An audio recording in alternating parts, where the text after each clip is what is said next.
Comments and opinions expressed on Writers in Focus are those of the individual participants and are presented for the purpose of discussion only. No endorsements by Atlanta Fulton Public Library System or Fulton County government are intended, and none should be presumed.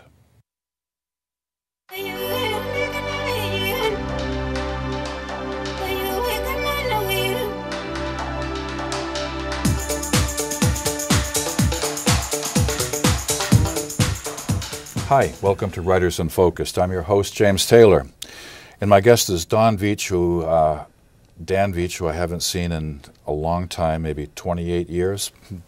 Dan, welcome to the Atlanta Fulton Public Library and the Fulton County government site. We're here to talk about Dan's award-winning book, Elephant Water. It's a book of poems and ink paintings that I've been anticipating for about 28 years. Yeah. Almost 3 decades ago, and I'm not making this up, I interviewed Dan Veach, who was at the time an up-and-coming poet who had just started a locally published journal called Poetry Atlanta. The journal continues to exist. Dan Veach paints. He plays music, the clarinet. He writes poetry. He translates Chinese and Anglo-Saxon poems, and he performs his poetry around the world, including such venues as Oxford University, Beijing, China, Cairo, Egypt, Ireland, the home of Yeats, Singapore, Madrid, Spain, Greece, and Australia.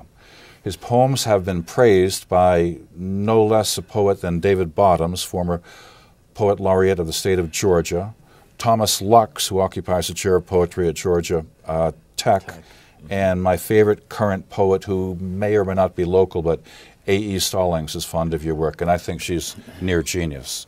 I've come to praise Dan Veach. I've read his book, Elephant Water. It's a book of singularly beautiful, joyful, wise poems, and you also have some nice pen and ink brush Chinese drawings in it. Before we get to some of the poems, I want to know what took you so long to complete this book. I wanted to get it right. That's a great answer. Welcome to the show. Thank you. It's been a long time. Thank you very much. I was inspired by the ancient Chinese, actually back when I was in high school. I just wandered into the public library and pulled a book of Chinese poetry off the shelf, seemingly at random, and it changed my life forever. And the Chinese poets always hung out with painters. The poetry and painting were both done with the same kind of brush. And so, you know, as you see the Chinese scrolls, they always have poems on them. So I was inspired by that. So I've been doing poetry and Chinese ink painting both for 40 years. And this was just my life project. You know, I sort of saw this as the book of my life, so I was in no hurry to get it done, really. Dan, I don't trust my memory. I'm getting old. We're all getting old, but I remember 28 years ago you said that you would be happy to, I forget the tense I'm trying to use, you would be happy to have published a book in your lifetime. And this just came out in 2013. Yeah. It also won the Georgia Writers Award for poetry. So you really, this has been a lifetime project. Yeah, yeah. This is my whole life in here. Well, let's let's talk about the book. It's divided into 3 sections, and I want you to do most of the talking, but I do read a lot of poetry. Very few poets include as much biographical detail as yourself. Any particular reason? I know a lot about you now. Yeah, well, one reason is that this book is for everybody. It's not just for academic specialists.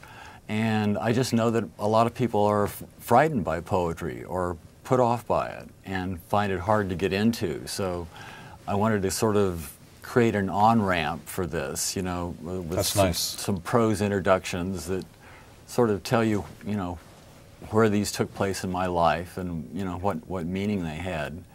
And, you know, so you can sort of get oriented. And in the poems, too, in general, I try to make them as accessible as possible.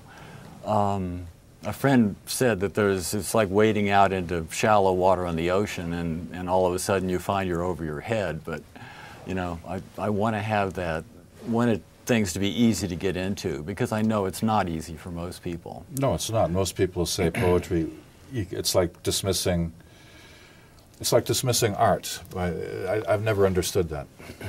But can we talk about this for a minute? Sure.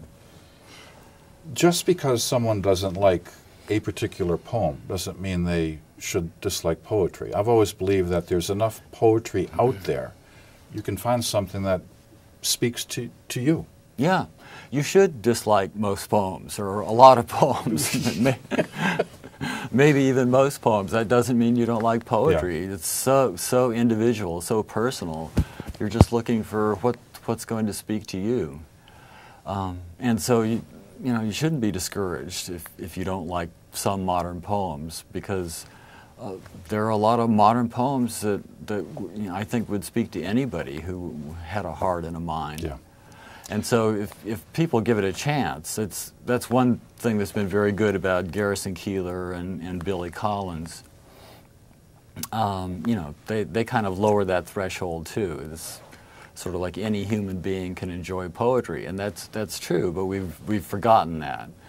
The modernist movement, Eliot and Pound, and some of those people, where you actually do need a college lecture to understand what's going on. I think that intimidated a lot of people about poetry, and we're trying to win those people back now. And I think modern poets are doing a pretty good job of it. I've read your book several times, The Poetry, and I also know a lot about your life because you include it in the book. Yeah. There's a famous story, a novella by George Orwell that was made into a short film starring one of my favorite actors, but it's Flowers of something or other. I wish my memory was better, but a young man decides he's going to get rid of his bourgeois life and become a poet. And he's got it backwards. And see if I make any sense. You don't say to yourself, I'm going to become a poet. The poetry that you write defines you, characterizes you as a poet. You're a poet. But at the same time, this is convoluted, Dan, at a very early age, you wanted to be a poet.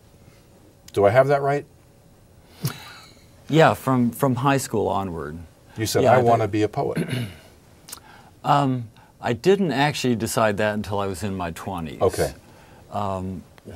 What actually happened for me is I had kind of decided I didn't want to be anything else. I was very upset. I went to Harvard, and I was just very upset. You actually admit that you went to Harvard? Yeah, okay, yeah. One of the few. I seldom admit that. But I was just very unhappy with their approach to academia. Yeah. It was so careerist. It was literally snotty. I mean, it's the way people think it is. And I've just always felt that I was trying to communicate with every human being. Everything I've done is for the general public.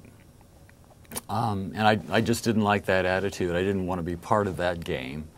But there was no game for me to be part of. So I just decided to take a year off and examine myself and what I really wanted to do.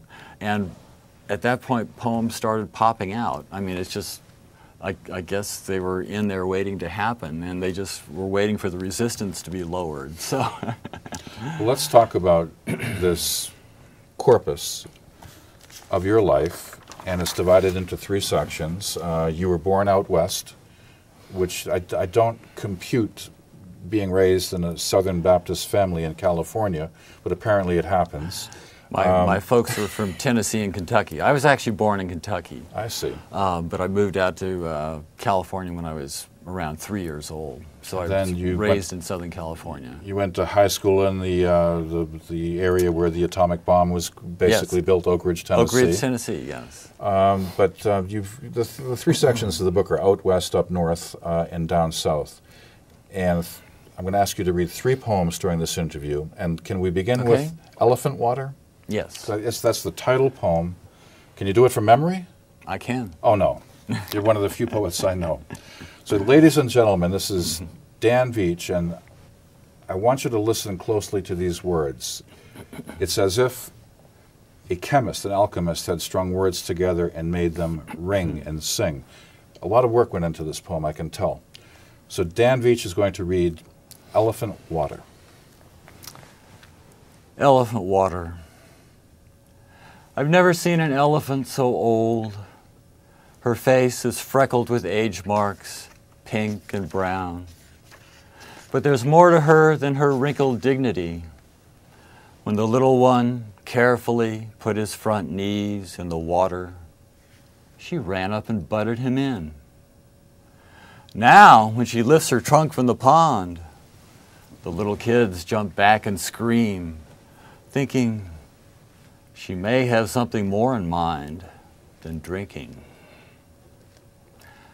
As for me, a Southern Baptist bred, I too was always taught to avoid a sprinkling. Full immersion or nothing, they always said.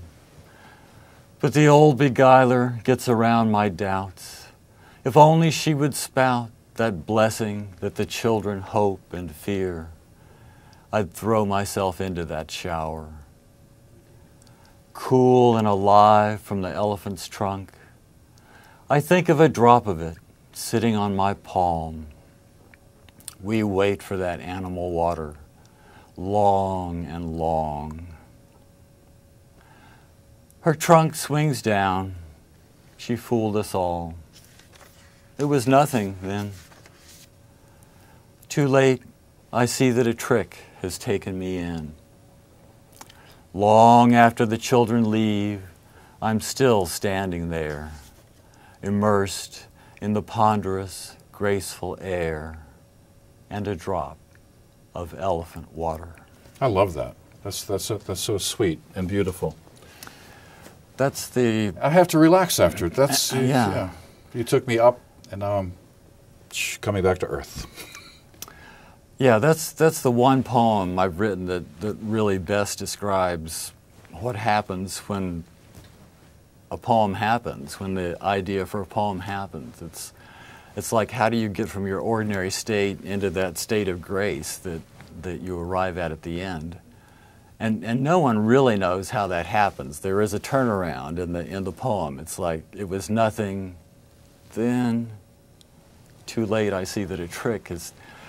It's a trick. It's not something you can make happen. It's not something you could force. It's not, something you can think yourself into. That's such a sweet poem.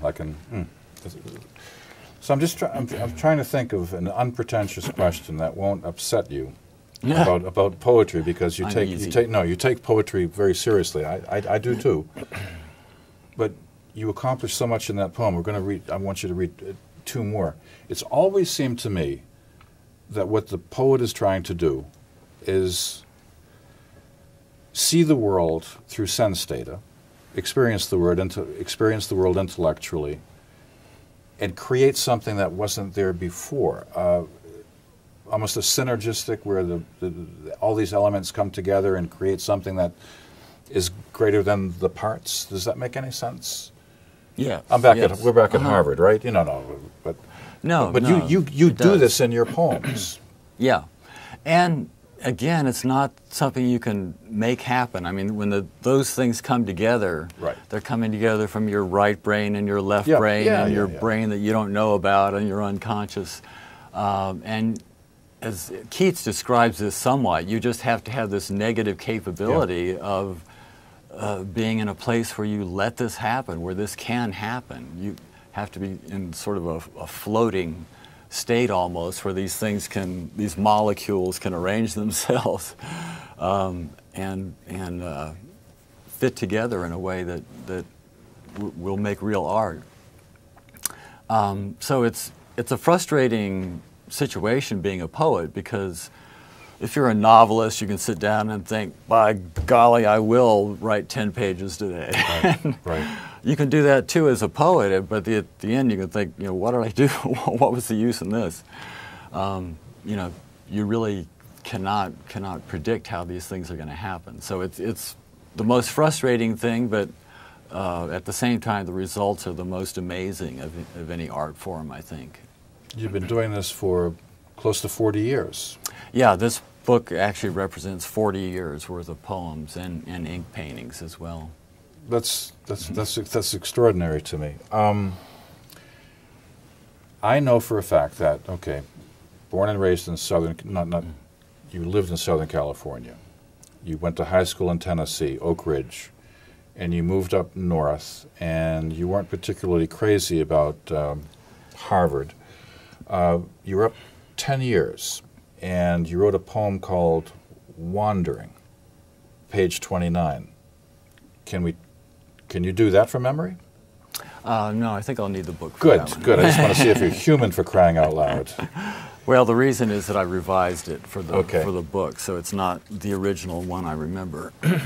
So, folks, this is Dan Veach reading from his award-winning collection of poetry called Elephant Water. The poem is in the second section of the book up north, and the poem is called Wandering. And again, see if you get it. I mean, because I think I've read it 3 or 4 times, and I'm still enraptured by the rhymes, the choice of words, and it leaves me with this great feeling. Go ahead. Thank you. Yes, this is from the Boston section, and I actually began writing poems in Boston. And this was actually during that fall when I was just trying to open myself up to whatever would, wanted to come up from inside me. And so this poem actually describes that kind of uncertainty that I was in at the time. Wondering. I always thought I'd make a nice old man, smiling and gentle. Tranquility is all I'd hope to find at last. My end would be a sigh. But now, the sky, no longer my cozy roof, towers into the blue. Trees' fingers all begin to spout and spew green fire, and every wind begins to shake 1,000 leaves within. I wonder if I'll make it after all. The smallest ripple on the pond now hits my shore like thunder. I wonder about poets dying young, and whether a slow demise, with all respect, if this keeps up, is what I can expect. Beautiful, beautiful. There's a big community of poets here in Atlanta, Yeah. now in the South. Atlanta's a And great poetry town. it wasn't always so. Did you feel that you were living in a desert, the Beaux-Arts of the Sahara, as Mencken once called it? And I said that to you 28 years ago. Well, the South was very big on Beaux-Arts before the Civil War, Yeah. unfortunately. I didn't really. Everyone was telling me that there's nothing happening here when I first came. It's like, oh, this is a backwater. What are you doing here if you want to do literature? But when I got out and started exploring, there actually was quite a bit going on, but there were these separate communities, and none of the people in those communities were talking to each other. Yeah. There was a very vibrant black poetry scene. There was a gay poetry scene. There was the academic scene, of course. There was a community scene. So one of the things we did early on was start putting out a newsletter, Poetry Atlanta newsletter, which is still going on 30-something years later. It's online now. We no longer type it out by hand and mail it out by licking envelopes the way we used to do. Everything's online and continuously updated. But Poetry Atlanta's been going on for 30 years, and I think it really did help it not start anything, but sort of create the atomic fusion when all these communities started discovering each other and going to each other's events, and learning that there really was a lot going on, and Atlanta really was a pretty vibrant place. Not only that, but you yourself have put Atlanta on the map. I'm just looking at one of the latest editions of the Atlanta Review, Spring-Summer 2014, featuring the poetry from Pakistan. You've been doing, I've been following your career. Iraqi War Poetry, Chinese poetry, Anglo-Saxon poetry. I don't even know what question I have, but you're identifying poetry as a universal, a universal expression of the human spirit. Yeah, yeah. And that's what we're looking for. This has been going on. Did I get that right? Yes, yes. This has been going for 20 years now, and we've done 20 different countries or continents in some case. And that's what we're always looking for, and always finding that the poets everywhere are able to speak to the hearts of people everywhere.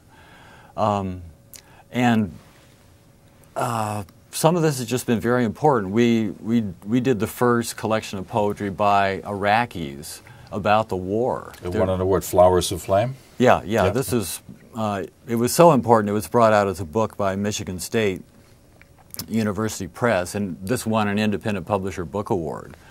But it was the first time you could actually see what the Iraqis thought about this whole thing. I mean, there'd been media sound bites going on for years and years and years, but still you didn't have any sense of who the Iraqis were as people. Same thing with Iran during the pro-democracy movement. Michigan State brought that issue out as a book called The Forbidden, which won the Midwest Book Award. So these, other people also felt that these were important and really historic kinds of events. Listen, I'm sorry to interrupt, but yes. I want you to do one more poem because we're running out of time. I can't believe it. But no. In the third section, you even announced in the book that you felt at home in Atlanta. You're one of the few people I know that, I do too, but it's funny that you actually say that. You've been a wandering kind of guy. You could live anywhere you wanted in the world, and you've chosen Atlanta. But the poem Ancient of Nights rings a bell with me. I don't know why, but that's page 56. And if you can read this by memory, I'm going to say you work for the CIA or something like that. No, just you have amazing memory powers of memory. The possum poem, yeah. Yes, yeah. yes, I love it. I love it. Okay, here's the possum too. This is an example of the Chinese ink. It's a Chinese brush and ink. Yeah, yeah. This is done with a traditional Chinese bamboo brush and ink that you make on an inkstone, just the way they used to do in the Tang Dynasty. Okay, and this is written in the first house I was in Atlanta. And of course, there's a biblical expression, the Ancient of Days. So, which is God, right? Yes. Yeah. This is the Ancient of Nights. A windless night, in the porch light, the bushes rustle and sway. Without the least hint of a breeze, we freeze. Whatever it is, it's not human. Then a nose, the barest snout, appears in the light. A head, an eye, calm and completely unconcerned, looks out. A foot steps high and carefully out of the weeds, the thick white fur, the naked tail. A possum. Then another, smaller, darker, brindled like a cat. We watch them, quiet, breath held in suspense. They moved to the self-same step and dance, tail to nose and nose to tail, archaic, grave, intent. Wild beyond beauty or ugliness, they went down the pine needle path, slowly and carefully, swaying, stepping high, wholly unperturbed by the last 1,000,000 years, by human beings like us and all we meant. It was an eerie, wonderful event, much as our ancestors must have felt watching Neanderthal man walk by, knowing that if we should ever fail, out there on the night's dark tree, another branch of the mammal family still waits to tell its strangely different tale. I love it. I love it. Works on many levels, internal rhymes. Everything is cooking, working beautifully, slowly. Nice, really nice. Thank you. Poetry, good poetry, great poetry, just lifts me off, and then I come back down to earth. And you do that. You do that. Thank you. Poetry for me is a very oral event. Oh yeah, And yeah. I actually compose it in my head. I don't write it down. How does it get onto paper? Well, eventually Yeah. I take out a pencil and do that. But when I'm working on a poem and revising it, it's all in the head. It actually helps to be lying down, or first thing in the morning and last thing at night. Those are the times that you can really work on poetry in your head and really memorize things. Ladies and gentlemen, I've been talking to. It's one of my theories, Dan, that the greater the talent, the more modest the author. And you're one of the most modest authors I've interviewed in a long time, and you're also one of the best poets I've ever had on the show. 40 years of work, it's been worth waiting for. You've also translated, you're working on Beowulf, working on some Anglo-Saxon riddle songs. You're still traveling, and I just want to tell ladies and gentlemen, Dan Veach is one of the most gifted poets I've ever met. Please run out and buy elephant water or anything that you see by Dan Veach. Thank you very much for being here. Thank you, James. Thank you.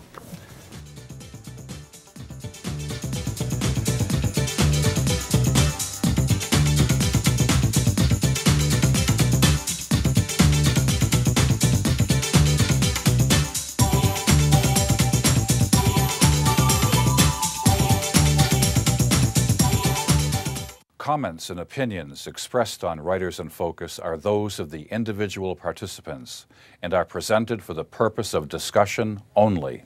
No endorsements by Atlanta Fulton Public Library System or Fulton County government are intended, and none should be presumed.